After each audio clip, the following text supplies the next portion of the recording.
Hello friends, good afternoon. दोस्तों, इस video में हम लोग Uttar Pradesh police constable exam 2024 में पूछा सकने वाले मोस्ट इंपॉर्टेंट सिलेक्टेड प्रश्नों को सॉल्व करेंगे।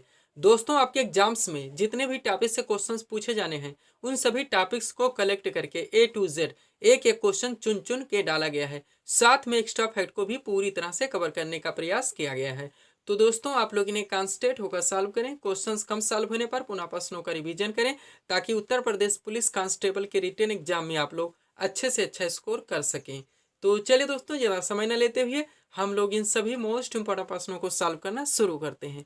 दोस्तों, क्वेश्चन नंबर 1 है हमारा, उत्तर प्रदेश के किस जिले में भारतीय पशु चिकित्सा अनुसंधान संस्थान स्थित है। यूपी स्पेशल से मोस्ट इंपॉर्टेंट क्वेश्चन है दोस्तों, बिल्कुल आपके ट्रेंड में है। क्वेश्चन है हमारा, उत्तर प्रदेश के किस जिले में भारतीय पशु चिकित्सा अनुसंधान संस्थान स्थित है। करेक्ट आंसर होगा बरेली में। कहाँ पे? बरेली में। अब चलिए दोस्तों, यूपी स्पेशल के करंट का क्वेश्चन आया हुआ है, तो इस टॉपिक से जितने भी मोस्ट इंपोर्टेंट क्वेश्चंस बनते हैं हम लोग एक साथ कवर करेंगे। यही हमारे प्रिपरेशन की स्ट्रेटजी रहेगी दोस्तों, कि जिस भी टॉपिक्स को हम लोग उठाएंगे उनके अधिकांश प्रश्नों को एक्स्ट्रा फैक्ट के रूप में वहीं पे पूरी तरह से कवर करेंगे। ध्यान दीजिएगा, सारे फैक्ट सिलेक्टेड रखे गए हैं। पहला पॉइंट है हमारा, उत्तर प्रदेश के किस जिले में राज्य का पहला महिला सैन्य स्कूल खोला जाएगा। मोस्ट इंपोर्टेंट क्वेश्चन है दोस्तों, करंट से यूपी स्पेशल का। उत्तर प्रदेश के किस जिले में राज्य का पहला महिला सैन्य स्कूल खोला जाएगा। करेक्ट आंसर होगा मथुरा में। अगला क्वेश्चन है, हाल ही में उत्तर प्रदेश के किस जिले का नाम बदलकर चंद्रनगर किया गया है। क्या रखा गया है? चंद्रनगर। कौन सा दोस्तों? फिरोजाबाद। नेक्स्ट पॉइंट है, प्रयागराज हल्दिया राजमार्ग को किस नाम से जाना जाता है। करेक्ट आंसर होगा राष्ट्रीय जलमार्ग नंबर 1। अगला है, हाल ही में उत्तर प्रदेश सरकार ने 2023 में कौन सी सुरक्षा नीति को मंजूरी दी है। करेक्ट आंसर होगा वायु मार्ग प्राधिकरण। क्या? वायु मार्ग प्राधिकरण। रिवीजन जरूर करेंगे दोस्तों। आपके टॉपिक से जितने भी टॉपिक से आपके एग्जाम्स में क्वेश्चंस बनेंगे उन सभी टॉपिक्स को पूरी तरह से दोस्तों ध्यान में रखकर सब पे फोकस करके पूरी तरह से एनालाइज करके ये सारे क्वेश्चंस बनाए जाते हैं। तो दोस्तों, आप लोग पाठ्यक्रम को भी अपने दिमाग में रखें, हो सके तो नोट डाउन कर लें और कहीं से भी प्रिपरेशन करें, ऑनलाइन करें या ऑफलाइन करें। आप ये ज़रूर देखें कि जितने टॉपिक से हमारे एग्जाम्स में क्वेश्चन पूछे जा रहे हैं वो हमारे क्लियर हो रहे हैं नहीं हो रहे हैं। अगर पूरी तरह से कवर हो रहे हैं तो समझ लीजिए दोस्तों हमारी प्रिपरेशन अच्छे ढंग से चल रही है और हम दिशाहीन बिल्कुल भी नहीं है, हमारे स्कोर अच्छे आएंगे ही आएंगे। चलिए अगले पॉइंट की ओर चलते हैं। उत्तर प्रदेश सरकार ने कितने अस्पतालों में ई ऑफिस प्रणाली लागू करने का निर्णय लिया है। करेक्ट आंसर होगा 5 अस्पतालों में। नेक्स्ट पॉइंट है, चीनी उत्पादन में भारत में उत्तर प्रदेश का कौन सा स्थान है। तो दूसरा स्थान है, ध्यान रखेंगे। प्रथम स्थान पे महाराष्ट्र है। अगला पॉइंट, उत्तर प्रदेश का सबसे लंबा पुल किस जिले में स्थित है। तो प्रयागराज में स्थित है, गंगा नदी पर। ध्यान रखेंगे। नेक्स्ट पॉइंट देखेंगे हम लोग। अगला पॉइंट है दोस्तों, उत्तर प्रदेश राज्य शिक्षक पुरस्कार 2022 किसे प्रदान किया गया। करेक्ट आंसर होगा वर्षा चाहर को। किसे? वर्षा चाहर को। अगला पॉइंट है, उत्तर प्रदेश सरकार के द्वारा हर बच्चे के लिए हर अधिकार अभियान कब शुरू हुआ। करेक्ट आंसर होगा दोस्तों 18 से 25 नवंबर 2023 को। 18 से 25 नवंबर 2023 को। नेक्स्ट पॉइंट है, देश का पहला नौसेना संग्रहालय उत्तर प्रदेश के किस जिले में खोला जाएगा। तो लखनऊ में। कहाँ पे? लखनऊ में। नेक्स्ट पॉइंट है, कुंभ 2024 का आयोजन कहाँ पर किया जाएगा। तो प्रयागराज में। कहाँ पे? प्रयागराज में। आगे चलते हैं हम लोग नेक्स्ट पॉइंट की ओर। अगला पॉइंट है दोस्तों, उत्तर प्रदेश सरकार ने किन धार्मिक स्थलों को जोड़ने के लिए वन डे मेट्रो चलाने का निर्णय लिया है। मोस्ट इंपोर्टेंट क्वेश्चन है दोस्तों, ध्यान रखिएगा आप लोग। एक क्वेश्चन आप लोगों के लिए दोस्तों, आप लोग जानते हैं कितने आवश्यक हैं। अगर वो हमारे मिस होते हैं तो हम कितने रैंक नीचे आते हैं, अगर गलत होते हैं तो निगेटिव मार्किंग अलग से झेलनी होती है। तो पूरी गंभीरता के साथ दोस्तों आप लोग प्रिपरेशन करने का प्रयास करें। कितना इंतजार के बाद भी ये वैकेंसी हमारी आई हुई है। अच्छी खासी वैकेंसी दोस्तों, अच्छे खासे सीट हैं, तो इसमें एक वैकेंसी अपने लिए अपने हाथ से न जाने दें, ये ध्यान रखें आप लोग। क्वेश्चन क्या था दोस्तों, उत्तर प्रदेश सरकार ने किन धार्मिक स्थलों को जोड़ने के लिए वन डे मेट्रो चलाने का निर्णय लिया है। करेक्ट आंसर होगा वाराणसी, अयोध्या व प्रयागराज। ध्यान रखेंगे, इनमें ये चलेगी।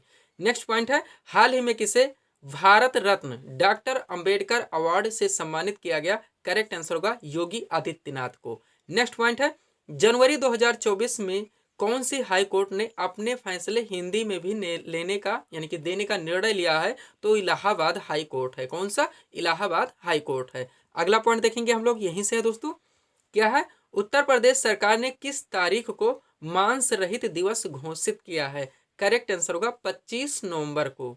किस तारीख को? 25 नवंबर को। और लास्ट पॉइंट है दोस्तों यूपी स्पेशल के करंट अफेयर्स का। हाल ही में उत्तर प्रदेश की पहली महिला पुलिस कमिश्नर कौन बनी है? तो लक्ष्मी सिंह है। कौन है? लक्ष्मी सिंह है। अब चलते हैं दोस्तों, थोड़ा सा यहीं पे पीडीएफ के बारे में बात कर लेते हैं। 4 पीडीएफ हमारा लगा हुआ है। पुनः हम लोग क्वेश्चन की ओर चलेंगे। ध्यान देंगे दोस्तों, सबसे पहले हम लोग पुलिस कांस्टेबल के बारे में ही बात कर लेते हैं, जिसकी यहाँ पे हम लोग स्टडी कर रहे हैं। इसमें आपका जो पाठ्यक्रम दोस्तों है, जीके है, जीएस आपका जनरल साइंस भी शामिल है, करंट अफेयर्स, पुलिस व्यवस्था से संबंधित समाज सचेतता के क्वेश्चन आपका यूपी स्पेशल आएगा, वह सामान्य हिंदी। इनके पूरे पाठ्यक्रम को टोटल 40 पीडीएफ के जरिए पूरी तरह से कंप्लीट करवाया जा रहा है। पेड फीस 100 रुपीज़ रखी गई है। व्हाट्सएप नंबर आप लोगों के सामने है, जहां पे आप लोग दोस्तों मैसेज करके पीडीएफ ले सकते हैं या कमेंट के माध्यम से भी जानकारी कर सकते हैं और डायरेक्टली इस पर कॉल करके बात भी कर सकते हैं। बाकी आपका दोस्तों जो मैथ और रीजनिंग बढ़ता है, आप लोग उस पर प्रैक्टिस कर लेते हैं वीडियोस देख के, जो कि ऑलरेडी सारे दोस्तों चलते ही रहते हैं। तो आपकी प्रिपरेशन कम से कम समय में अच्छे ढंग से क्लियर हो जाती है। अब चलिए एसएससी जीडी के बारे में बात कर लेते हैं, जिसका एग्जाम 20 फरवरी से स्टार्ट हो रहा है।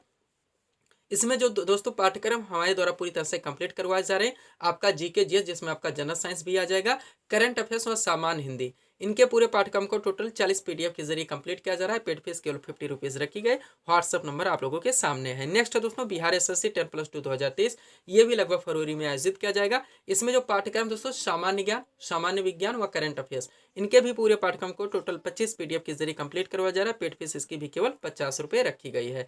और लास्ट पीडीएफ दोस्तों यूपीपीएससी आरओ 2023 का है, पीटी एग्जाम का, जिसमें 2 पेपर करवाए जाएंगे। सामान्य अध्ययन आपका 140 क्वेश्चन का होगा और सामान्य हिंदी दोस्तों आपके केवल 60 क्वेश्चंस पूछे जाएंगे, जो कि हमारा दूसरा होगा। इनके भी पूरे पाठ्यक्रम को टोटल 40 पीडीएफ के जरिए कंप्लीट करवाया जा रहा है। पेड फीस 100 रुपीज़ रखी गई। व्हाट्सअप नंबर आप लोगों के सामने है, जहाँ पे आप लोग मैसेज करके पीडीएफ ले सकते हैं, कमेंट के माध्यम से भी जानकारी कर सकते हैं और इस पर डायरेक्टली कॉल करके दोस्तों आप लोग बात भी कर सकते हैं। चलिए दोस्तों नेक्स्ट क्वेश्चन की ओर चलते हैं। अगला क्वेश्चन क्या है दोस्तों? सत्रिया किस राज्य का प्रसिद्ध शास्त्रीय नृत्य है? करेक्ट आंसर होगा असम का। मोस्ट इंपॉर्टेंट क्वेश्चन यहाँ से बनेंगे दोस्तों, ध्यान रखिएगा आप लोग। ये सारे टॉपिक्स आपके सिलेबस में पूरी तरह से मेंशन किए गए हैं। क्वेश्चन क्या है? सत्रिया किस राज्य का प्रसिद्ध शास्त्रीय नृत्य है? करेक्ट आंसर होगा असम का। अब चलिए दोस्तों, यहाँ से जितने भी एक्स्ट्रा फैक्ट के रूप में क्वेश्चंस बनते हैं, हम लोग एक साथ क्लियर करेंगे। ध्यान दीजिएगा, किस किस ट्रेंड से क्वेश्चन पूछे जाते हैं उनको भी पूरी तरह से शामिल किया गया, यानी कोई भी क्वेश्चन आपसे मिस नहीं हो सकता अगर आप इनको पूरी तरह से कंठस्थ रखते हैं। सबसे पहले एक तरफ शास्त्रीय नृत्य के नाम दिए गए हैं और दूसरी तरफ संबंधित राज्यों के नाम दिया गया है कि किस राज्य में कौन सा शास्त्रीय नृत्य आयोजित होता है या मनाया जाता है। सबसे पहले भरतनाट्यम, जो कि तमिलनाडु राज्य का शास्त्रीय नृत्य है।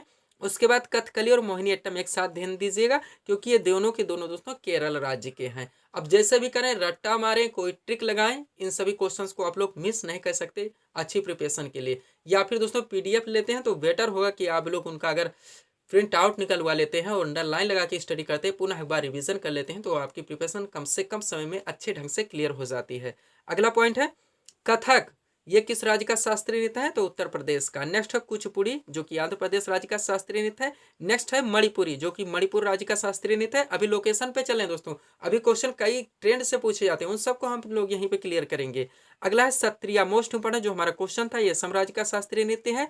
अगला देखेंगे हम लोग, लास्ट क्या है दोस्तों? ओडिसी, जो कि ओडिशा राज्य का शास्त्रीय नृत्य है। ये है दोस्तों भारत के 8 शास्त्रीय नृत्य जिनको हम लोगों ने देखे हैं। अब चलिए यहाँ से जो और क्वेश्चन बनते हैं उनको क्लियर करेंगे, ध्यान दीजिएगा। चलते हैं दोस्तों क्वेश्चन नंबर ये की ओर। क्वेश्चन क्या है दोस्तों? भरतनाट्यम किस राज्य का शास्त्रीय नृत्य है? सबसे पहले इस तरह से क्वेश्चन पूछा जाता है, जो कि डायरेक्टली होता है, इजी माना जाता है। ये तमिलनाडु राज्य का शास्त्रीय नृत्य है। उसके बाद अगला क्वेश्चन है भारतीय शास्त्रीय नृत्य की सबसे प्राचीन शैली कौन है? तो भी भरतनाट्यम है, ध्यान रखेंगे। नेक्स्ट पॉइंट है मृणालिनी साराभाई का संबंध किस शास्त्रीय नृत्य से है? तो ये भरतनाट्यम से है। अगला है मीनाक्षी सुंदरम पिल्लई का संबंध किस शास्त्रीय नृत्य से है? तो ये भी भरतनाट्यम से है। व पद्मा सुब्रमण्यम का संबंध किस शास्त्रीय नृत्य से है? तो ये भी भरतनाट्यम से है। एक साथ सेट कर दिए गए हैं दोस्तों पॉइंट टू पॉइंट वाइज, ताकि याद रखने में आप लोगों को सहजता महसूस हो और सारे क्वेश्चंस आप लोग क्लियर कर सकें। चलते हैं नेक्स्ट पॉइंट की ओर। ये थे दोस्तों भरतनाट्यम से क्वेश्चंस। आगे देखेंगे आप लोग। अगला पॉइंट है, कौन सा शास्त्रीय नृत्य केरल राज्य से संबंधित है? तो कथकली और मोहिनीअट्टम दोनों हैं, ध्यान रखेंगे। अब यहाँ से जो क्वेश्चन बनते हैं, किस शास्त्रीय नृत्य में मुखौटे का प्रयोग किया जाता है? तो वो भी कथकली ही है। नेक्स्ट है, कनक रेले का संबंध किस शास्त्रीय नृत्य से है? तो ये भी कथकली से है। और दोस्तों रागिनी देवी का संबंध किस शास्त्रीय नृत्य से है? तो भी कथकली से है। और गोपीनाथ किस शास्त्रीय नृत्य से संबंधित है? तो ये भी कथकली से ही संबंधित है। ये थे दोस्तों कथकली से जो क्वेश्चन बनते हैं, ध्यान दीजिएगा। अब आगे देखिएगा नेक्स्ट पॉइंट की ओर। जयपुर घराना, लखनऊ घराना, वाराणसी घराना, एक साथ सारा दे दिया गया है। किस नृत्य शैली के घराने हैं? तो कथक के हैं। अब ऑप्शन बनाएंगे तो बहुत सारे क्वेश्चन बनते चले जाएंगे दोस्तों, विकल्प टू विकल्प वाइज। इसलिए कम से कम समय में हम चाह रहे हैं कि आप लोगों की प्रिपरेशन अच्छे ढंग से क्लियर हो सके। अब जरूरत है आप लोगों को एक अच्छी मेहनत करने की। सबसे पहले कौन सा क्वेश्चन यहाँ से बना है? बिरजू महाराज का संबंध किस शास्त्रीय नृत्य से है? तो कथक से है। सितारा देवी का संबंध किस शास्त्रीय नृत्य से है? तो ये भी कथक से है। नेक्स्ट है, गोपी कृष्ण का संबंध किस शास्त्रीय नृत्य से है? तो ये भी कथक से है। और हजारी अग्रवाल किस शास्त्रीय नृत्य से संबंधित है? तो ये भी कथक से ही है, ध्यान रखेंगे आप लोग। नेक्स्ट पॉइंट देखेंगे हम लोग। अगला क्या है दोस्तों? Lakshmi Narayan Shastri, most important fact है, का नाम किस शास्त्रीय नृत्य से जुड़ा है? तो कुचिपुड़ी से, ध्यान देंगे। यामिनी रेड्डी किस शास्त्रीय नृत्य से संबंधित है? तो भी कुचिपुड़ी से। और राजा और राधा रेड्डी, ये अलग अलग भी दिया आता है, साथ भी दिया आता है, किस शास्त्रीय नृत्य से संबंधित है? तो ये भी कुचिपुड़ी से ही संबंधित है। ये थे दोस्तों शास्त्रीय नृत्य से जो क्वेश्चंस बनते हैं, एक साथ हम लोगों ने क्लियर कर लिए हैं। सब्सक्राइब करें दोस्तों आप हमारे स्टडी चैनल शिव कृपा क्लासेज को इसी तरह के वीडियोस के लिए। अगला क्वेश्चन देखेंगे क्या आता है दोस्तों। क्वेश्चन क्या आया हुआ है? संस्कृति से ये भी क्वेश्चन है, पूरी तरह से मेंशन किया हुआ है आपके पाठ्यक्रम में। क्वेश्चन क्या है? इंदिरा गांधी राष्ट्रीय कला केंद्र कहाँ पर स्थित है? करेक्ट आंसर होगा नई दिल्ली में। ये क्वेश्चन था। अब चलिए इस टॉपिक से जितने क्वेश्चन बनते हैं एक साथ क्लियर करते हैं। एक तरफ दिया गया है संस्कृति और पर्यटन संस्थान, दूसरी तरफ स्थिति, यानी कि कौन सी संस्कृति पर्यटन स्थान किस राज्य में स्थित है। ध्यान देंगे। सबसे पहले क्या है? ललित कला अकादमी, ये कहाँ पर स्थित है? तो नई दिल्ली में। अगला है उस्ताद अलाउद्दीन खान अकादमी, ये कहाँ पे स्थित है? भोपाल में। नेक्स्ट है संगीत नाटक अकादमी, ये कहाँ पे स्थित है? नई दिल्ली में। अगला है राष्ट्रीय नाट्य विद्यालय, यह कहाँ पे स्थित है? नई दिल्ली में। अगला है इंदिरा गांधी राष्ट्रीय कला केंद्र, जो कि हमारा क्वेश्चन था, ये कहाँ पे स्थित है? नई दिल्ली में। अगला पॉइंट देखेंगे हम लोग, क्या है दोस्तों? अगला पॉइंट है हमारा सांस्कृतिक संसाधन और प्रशिक्षण केंद्र, ये कहाँ पे स्थित है? ये भी नई दिल्ली में। अब जैसे भी करें दोस्तों, नई दिल्ली के अलग कर ले, इसलिए साथ में सेट करने का प्रयास भी किया जा रहा है ताकि क्वेश्चन इजी हो सके। कैसे भी करेंगे, ट्रिक लगाएंगे, रट्टा मारेंगे, क्वेश्चन याद रखना ही पड़ेगा। अगला पॉइंट है रामकृष्ण मिशन संस्कृति संस्थान, ये कहाँ पे स्थित है? कोलकाता में। अगला है भारतीय राष्ट्रीय अभिलेखागार, ये कहाँ पे स्थित है? नई दिल्ली में। और लास्ट है दोस्तों भारतीय मानव विज्ञान सर्वेक्षण, ये कहाँ पे स्थित है? तो कोलकाता में। ध्यान रखेंगे आप लोग, ये इस टॉपिक से क्वेश्चन थे। अगला क्वेश्चन दोस्तों जनरल साइंस से आ रहा है, ध्यान देंगे आप लोग। जो एसआई मात्रक से क्वेश्चन पूछे जाते हैं, कोई भी पॉइंट जहां से टॉपिक से क्वेश्चंस बनेंगे बिल्कुल भी हम लोग मिस नहीं कर सकते। क्वेश्चन क्या है? चुंबकीय फ्लक्स का एसआई मात्रक क्या है? तो वेबर होता है। ये क्वेश्चन था और आंसर ध्यान देंगे। अब चलिए एक साथ सॉल्व करते हैं। एक तरफ राशियों के नाम दिए गए, दूसरी तरफ मात्रक यानी कि एसआई पद्धति में उनका मात्रक क्या होता है। सबसे पहले क्या है? बल है, इसका एसआई मात्रक क्या होता है? न्यूटन होता है। नेक्स्ट है आवृत्ति, आवृत्ति का एसआई मात्रक क्या होता है? हर्ट्ज होता है। अगला है दाब, दाब का एसआई मात्रक क्या होता है? पास्कल होता है। नेक्स्ट है शक्ति, शक्ति का दोस्तों एसआई मात्रक क्या होता है? वाट होता है। अगला है विद्युत आवेश, इसका एसआई मात्रक क्या होता है? कूलाम्ब होता है। क्या होता है? कूलाम्ब होता है। अगला पॉइंट देखेंगे हम लोग, क्या दोस्तों? विद्युत आवेश तक हमारा हो चुका है। नेक्स्ट है विभवांतर, इसका सही मात्रक क्या होता है? वोल्ट होता है। अगला है तरंग दैर्ध्य, इसका सही मात्रक क्या होता है? एंगस्ट्रॉम होता है। नेक्स्ट है प्रेरकत्व, इसका दोस्तों क्या होता है? हेनरी होता है। नेक्स्ट है विद्युत धारा, इसका सही मात्रक क्या होता है? एम्पियर होता है। और लास्ट है विद्युत प्रतिरोध, इसका सही मात्रक क्या होता है? ओम होता है। ये इस टॉपिक के क्वेश्चन थे दोस्तों। इतना आप लोग ध्यान रखेंगे तो क्वेश्चन कैसे भी घुमा के पूछे जाए आप लोगों से मिस नहीं होंगे। अब ध्यान देंगे, एक तरफ से इसको और ध्यान रखेंगे। जीके के क्वेश्चन पलट के पूछाते हैं, जैसे वोल्ट किसका एसआई मात्रक है, क्वेश्चन पलट दिया जाए तो इसलिए रिवीजन जरूरी होता है। इसलिए नहीं एक बार आप देख लिए बस एग्जाम में पहुंच गए, तब आपके मिस हो जाएंगे, क्वेश्चन गलत हो जाएंगे।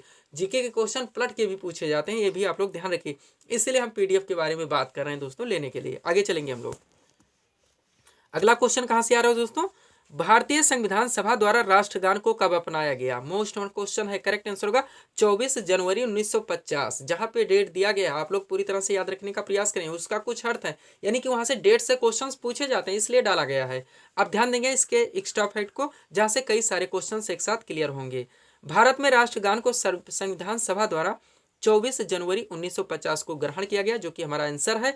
भारत का राष्ट्रगान जन गण मन, इसके रचयिता रविन्द्रनाथ टैगोर हैं। जन गण मन सर्वप्रथम 27 दिसंबर 1911 को भारतीय राष्ट्रीय कांग्रेस के कलकत्ता अधिवेशन में गाया गया। इसे गाने में 52 सेकंड लगते हैं। ये सारे क्वेश्चन यहाँ से हमारे क्लियर हुए। आगे चलते हैं हम लोग नेक्स्ट क्वेश्चन की ओर। अगला क्वेश्चन क्या है दोस्तों, भारत के संविधान के किस अनुच्छेद के अंतर्गत हिंदी को राजकीय भाषा घोषित किया गया? ये भी मोस्ट क्वेश्चन है। कौन सा आर्टिकल है? 343 है, यानी 343 है। एक्स्ट्रा फैक्ट में चलिए, भारतीय संविधान के भाग 17 के अनुच्छेद 343, भाग भी ध्यान रखिएगा इसलिए डाल दिया गया है। भारतीय संविधान के भाग 17 के अनुच्छेद 343 में संघ की भाषा का उल्लेख किया गया है। अनुच्छेद 343 एक के अनुसार संघ की राजभाषा हिंदी और लिपि क्या होगी? देवनागरी। ये भी आप लोग ध्यान रखेंगे। अगला क्वेश्चन देखेंगे कहां से आ रहा है दोस्तों हमारा, केंद्रीय सतर्कता आयुक्त। क्वेश्चन क्या है?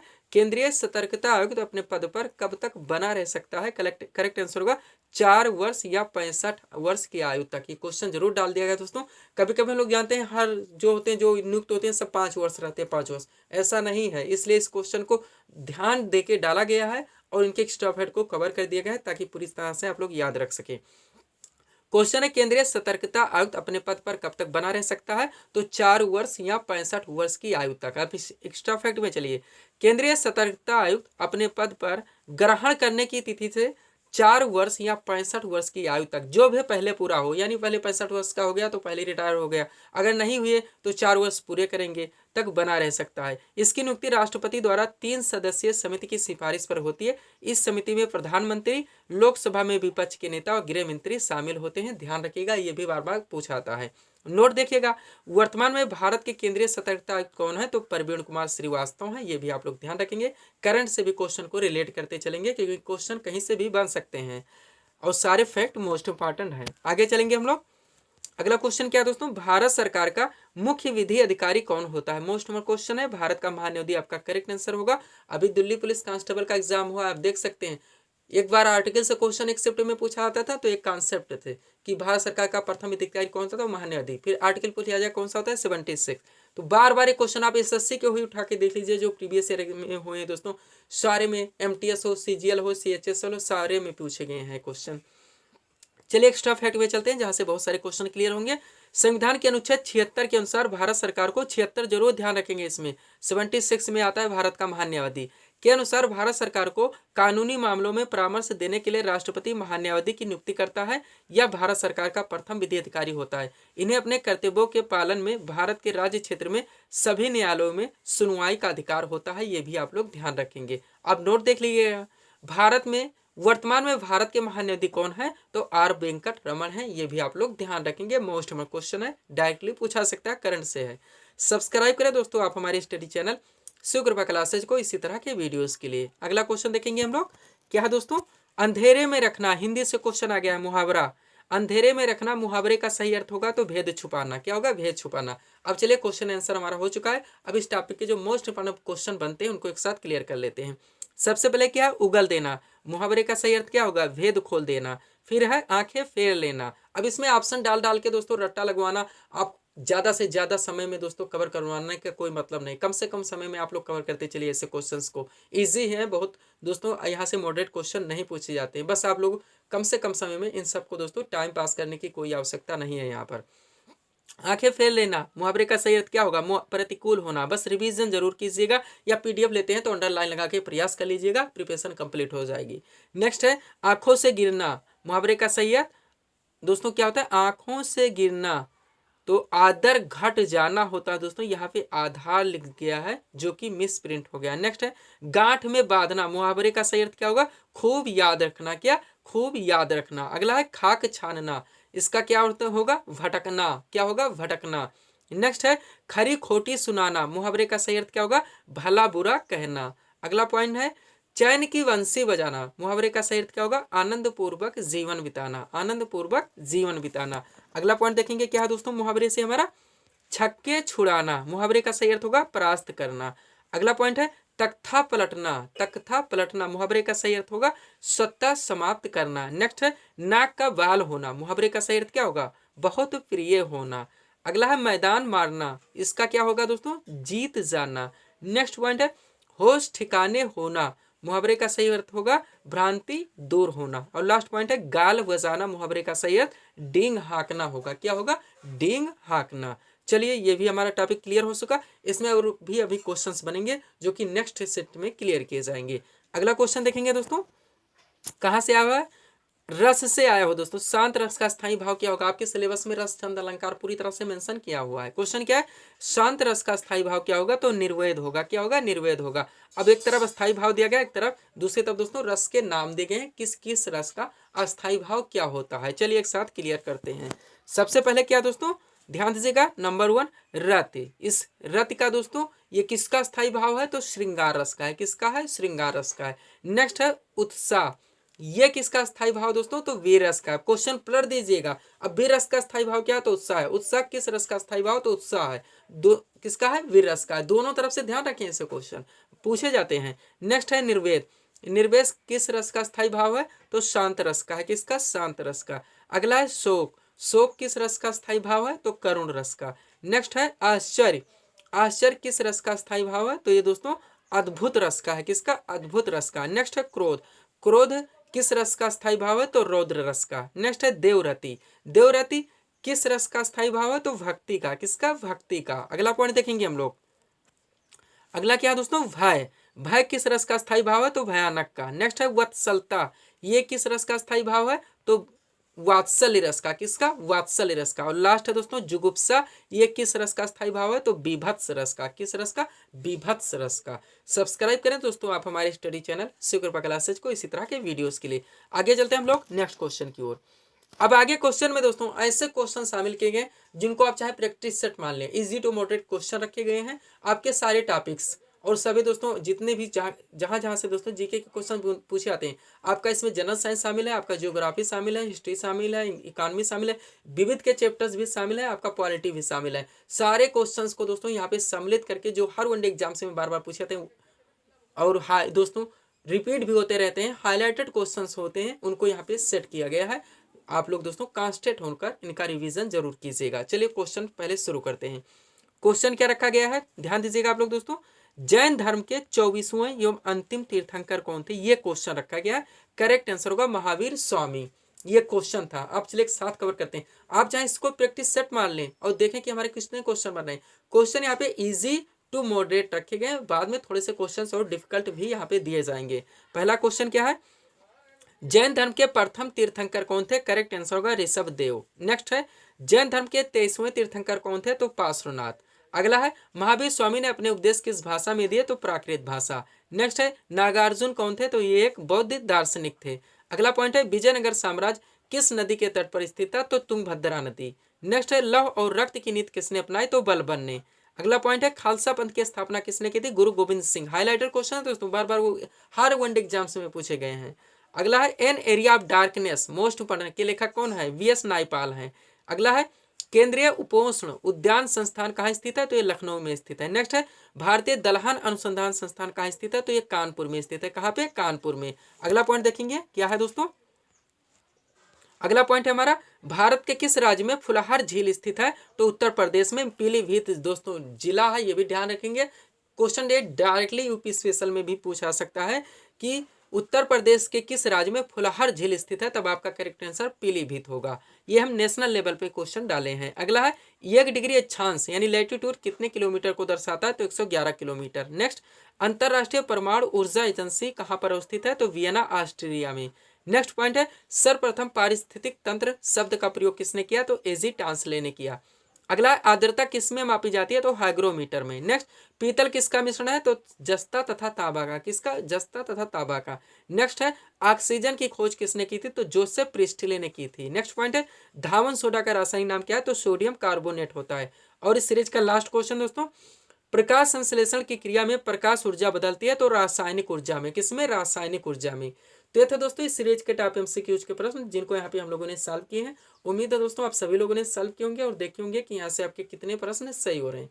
तो दोस्तों इसी तरह के वीडियोस के लिए आप हमारे स्टडी चैनल शिव कृपा क्लासेस से जुड़े हुए चैनल को सब्सक्राइब करें ताकि हमारे द्वारा दी जाने वाले सभी वीडियोस आप क्रम से सबसे पहले देख सकें। तो मिलते हैं दोस्तों हम नेक्स्ट वीडियोस में। Thanks for watching.